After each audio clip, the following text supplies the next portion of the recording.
एक समय बादशाह ने बीरबल से कहा, मुझे बैल का दूध ला दो। बीरबल ने कहा, लाने का प्रयत्न करूँगा, इसमें कम से कम 4-6 दिन अवश्य लगेंगे। बादशाह बोले, 4-6 दिन की बजाय 8 दिन क्यों ना लग जाएं, लेकिन दूध मिलना चाहिए, क्योंकि प्रसिद्ध वैद्य ने मुझे एक दवा दी है जो बैल के दूध के साथ प्रयोग होगी। बीरबल समझकर आए और अपनी लड़की से सारा हाल कह गए। साथ ही यह भी बतलाया, कल आधी रात को बादशाह महल के ठीक नीचे वाले घाट पर कपड़े पीटना, कारण पूछने पर बताना, जब तक कि बादशाह ना पूछें। उसे सब समझा दिया और अगले दिन बीरबल की लड़की ने अर्धरात्रि में घर के फटे पुराने कपड़ों को लेकर बादशाह के शयनगृह के ठीक पास वाले घाट में लाकर उन कपड़ों को पानी में भिगोकर पत्थर पर पीटना शुरू कर दिया। फट फट शब्द से बादशाह की निद्रा भंग हो गई। उन्हें बड़ा क्रोध आया। पहरे वाले सिपाही को बुलाकर उस शोर करने वाले को पकड़ लाने का हुक्म दिया। आज्ञा पाकर सिपाही घाट के पास पहुंचा तो देखता है क्या कि 18-19 वर्ष की एक युवती कपड़े धो रही है। सिपाही उस युवती से ऐसा करने का कारण पूछा और बादशाह के सामने उपस्थित होने के लिए कहा, परंतु युवती ने सिपाही की बात को अनसुनी कर दिया और पूर्ववत ही अपने कार्य में व्यस्त रही। सिपाही इस अवज्ञा से झुंझला उठा और बोला, अर्धरात्रि में उत्पात मचाकर बादशाह की नींद हराम की और उनके आज्ञा को भंग कर रही हो, यह उचित नहीं। भलाई तो इसी में है कि हमारे साथ बादशाह के सामने चलो। लड़की तो यह चाहती ही थी। सिपाही के साथ हो ली। थोड़ी देर के बाद वह बादशाह के सम्मुख खड़ी हुई।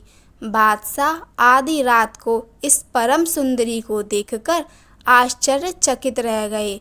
फिर अपनी भाव मुद्रा छिपाकर नाराजगी प्रकट करते हुए बोले, इतनी रात को कपड़ा धोने की क्या वजह है?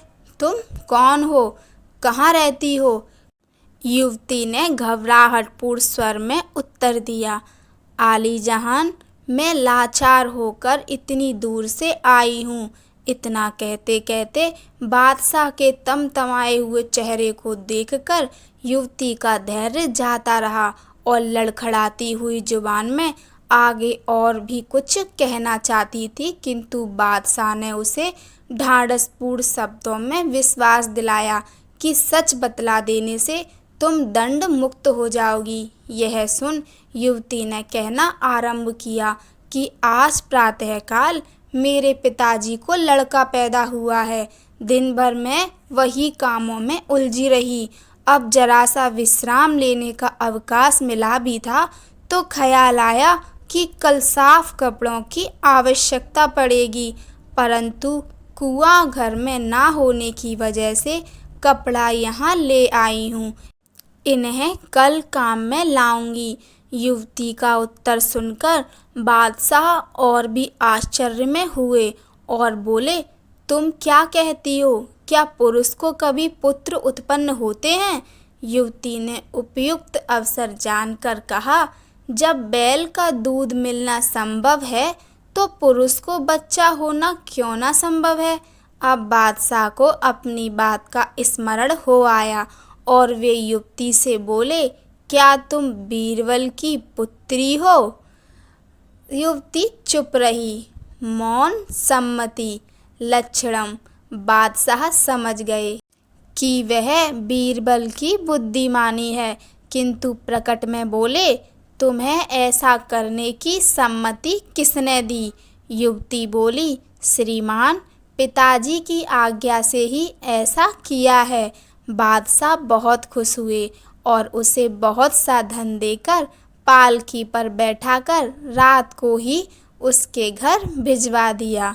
कहानी अच्छी लगी हो तो लाइक कीजिए, चैनल को सब्सक्राइब कीजिए। धन्यवाद।